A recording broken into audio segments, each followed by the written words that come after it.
mammalian factors in the free larval forms of various marine organisms. Moreover, a vigorous fire of mutual criticism was going on now between the Imperial College and the Cambridge Mendelians, and echoed in the lectures. From beginning to end it was first-hand stuff. But the influence of the science radiated far beyond its own special field, beyond those beautiful but highly technical problems with which we do not propose for a moment to trouble the naturally terrified reader. Biology is an extraordinarily digestive science.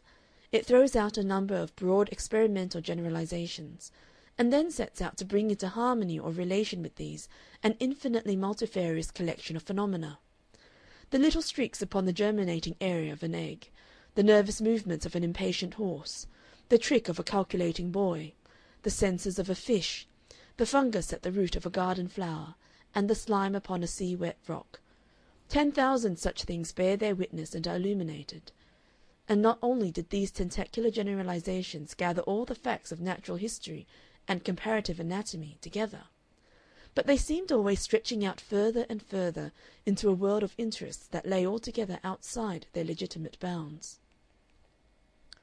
It came to Ann Veronica one night after a long talk with Miss Miniver as a sudden remarkable thing, as a grotesque novel aspect, that this slowly elaborating biological scheme had something more than an academic interest for herself. And not only so, but that it was, after all, a more systematic and particular method of examining just the same questions that underlay the discussions of the Fabian Society, the talk of the West Central Arts Club, the chatter of the studios, and the deep, the bottomless discussions of the Simple Life homes. It was the same bios whose nature and drift and ways and methods and aspects engaged them all. And she in her own person too, was this eternal bios, beginning again its recurrent journey to selection and multiplication and failure or survival.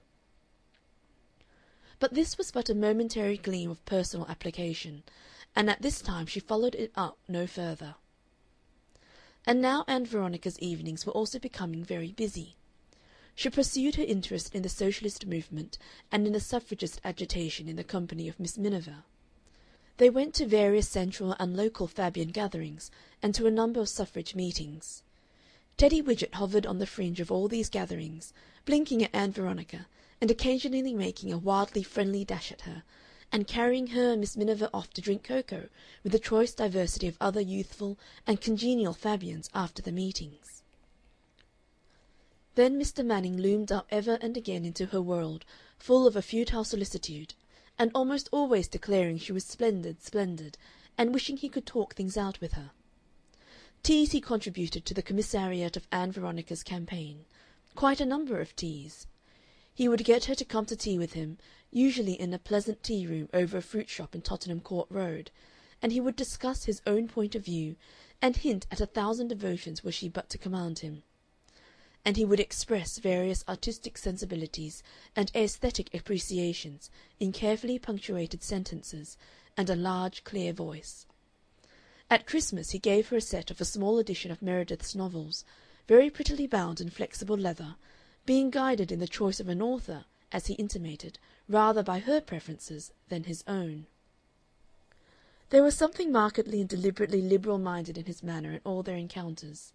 He conveyed not only his sense of the extreme want of correctitude in their unsanctioned meetings, but also that, so far as he was concerned, this irregularity mattered not at all, that he had flung, and kept on flinging, such considerations to the wind. And, in addition, she was now seeing and talking to Ramage almost weekly, on a theory which she took very gravely, that they were exceptionally friends. He would ask her to come to dinner with him in some little Italian or semi-Bohemian restaurant in the district towards Soho, or in one of the more stylish and magnificent establishments about Piccadilly Circus, and for the most part she did not care to refuse. Nor, indeed, did she want to refuse. These dinners, from their lavish display of ambiguous hors d'oeuvres to their skimpy ices in dishes of frilled paper, with their Chianti flasks and Parmesan dishes, and their polyglot waiters and polyglot clientele, were very funny and bright, and she really liked Ramage and valued his help and advice. It was interesting to see how different and characteristic his mode of approach was to all sorts of questions that interested her, and it was amusing to discover this other side to the life of a Morningside Park inhabitant. She had thought that all Morningside Park householders came home before 7 at the latest, as her father usually did.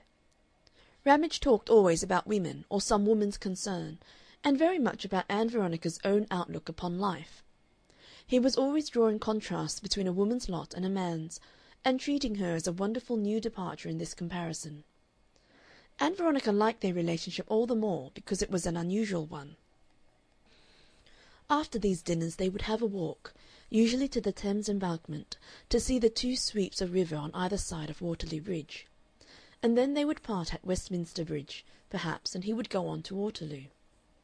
Once he suggested they should go to a music hall and see a wonderful new dancer. But Ann Veronica did not feel she cared to see a new dancer. So, instead, they talked of dancing and what it might mean in a human life. Ann Veronica thought it was a spontaneous release of energy expressive of well-being, but Ramage thought that by dancing, men, and such birds and animals as dance, come to feel and think of their bodies. This intercourse, which had been planned to warm Ann Veronica to a familiar affection with Ramage, was certainly warming Ramage to a constantly deepening interest in Ann Veronica. He felt that he was getting on with her very slowly indeed, but he did not see how he could get on faster. He had, he felt, to create certain ideas and vivify certain curiosities and feelings in her. Until that was done, a certain experience of life assured him that a girl is a locked coldness against a man's approach. She had all the fascination of being absolutely perplexing in this respect. On the one hand, she seemed to think plainly and simply, and would talk serenely and freely about topics that most women have been trained either to avoid or conceal. And on the other she was unconscious, or else she had an air of being unconscious. That was the riddle. To all sorts of personal applications that almost any girl or woman, one might have thought, would have made. He was always doing his best to call her attention to the fact that he was a man of spirit and quality and experience, and she a young and beautiful woman, and that all sorts of constructions upon their relationship were possible, trusting her to go on from that to the idea that all sorts of relationships were possible. She responded with an unfaltering appearance of insensibility, and never as a young and beautiful woman conscious of sex, always in the character of an intelligent girl student. His perception of her personal beauty deepened and quickened with each encounter. Every now and then her general presence became radiantly dazzling in his eyes. She would appear in the street coming toward him, a surprise, so fine and smiling and welcoming was she, so expanded and illuminated and living, in contrast with his mere expectation. Or he would find something, a wave in her hair, a little line in the contour of her brow or neck, that made an exquisite discovery. He was beginning to think about her inordinately. He would sit in his inner office and compose conversations with her, penetrating, illuminating, and nearly conclusive, conversations that never proved to be of the slightest use at all with her when he met her face to face. And he began also at times to wake at night and think about her. He thought of her and himself, and no longer in that vein of incidental adventure in which he had begun. He thought, too, of the fretful invalid who lay in the next room to his, whose money had created his business and made his position in the world. "I've had most of the things I wanted," said Ramage in the stillness of the night. Part 3. For a time Ann Veronica's family had desisted from direct offers of a free pardon.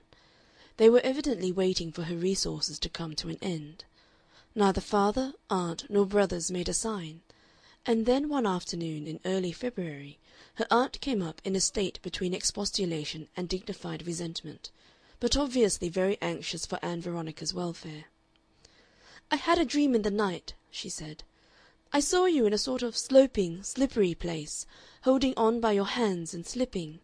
You seemed to me to be slipping, and your face was white. It was really most vivid, most vivid. You seemed to be slipping and just going to tumble and holding on. It made me wake up, and there I lay thinking of you, spending your nights up here all alone, and no one to look after you. I wondered what you could be doing and what might be happening to you. I said to myself at once, either this is a coincidence of the caper sauce. But I made sure it was you. I felt I must do something anyhow, and up I came just as soon as I could to see you.